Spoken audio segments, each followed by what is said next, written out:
Bien que Sainte Blandine soit la patronne de la ville de Lyon, c'est Marie que l'on aperçoit au sommet de la colline de Fourvière. Lyon est même surnommée la ville mariale. Je suis Louis Brache et vous écoutez Légendes de France. Et aujourd'hui, je vais vous parler des mystères de Lyon, et de l'origine de la fête des Lumières. 8 septembre 1643. Les échevins de Lyon se réunissent dans une assemblée extraordinaire. La ville a déjà subi 5 fois les affres de la peste, entre 1628 et 1642. C'en est trop pour les 4 échevins et le prévôt des marchands, qui voient leur ville se vider de sa population et l'économie ralentir au risque que Lyon cesse d'être une ville d'importance. La ville est sous la menace d'une nouvelle épidémie, venue de Provence, et qui a déjà fait des centaines de morts, obligeant les bonnes volontés de se réunir pour brûler les cadavres, et non les enterrer comme le voudrait l'Église. Car les corps ne pourront plus jamais revenir le jour du jugement dernier. Alexandre de Mascranie, le prévôt des marchands, refuse de voir une nouvelle fois Lyon sombrer. Il a réuni ses confrères à la chapelle de la Vierge, sur la colline de Fourvière, et c'est sous le regard attendri de la mère du Christ qu'il prononce ce discours devant une foule nombreuse de citoyens et de clercs. Mes chers concitoyens de Lyon, nous sommes réunis aujourd'hui dans une période de ténèbres et d'épreuves sans précédent. La peste, cette cruelle maladie qui a déjà emporté tant de nos proches et de nos compatriotes, continue de s'étendre et de menacer notre belle cité.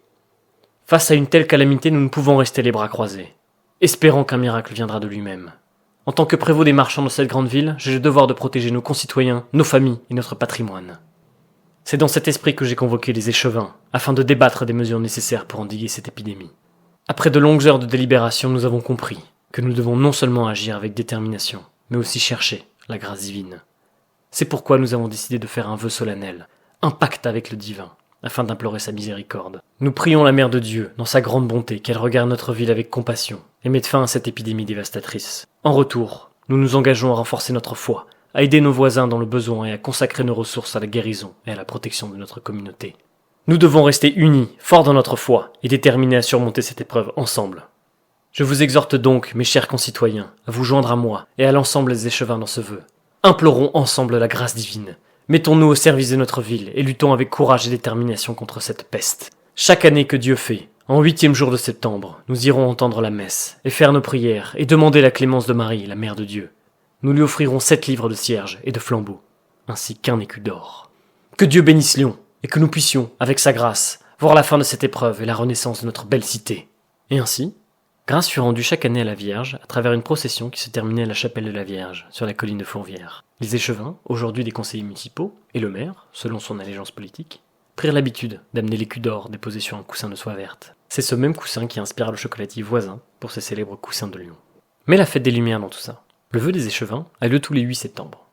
Pourtant, la fête des Lumières, elle, a lieu la semaine du 8 décembre. Eh bien, la fête des Lumières célèbre l'installation de la statue de la Vierge dans la chapelle de Fourvière, justement prévue pour le 8 septembre 1852.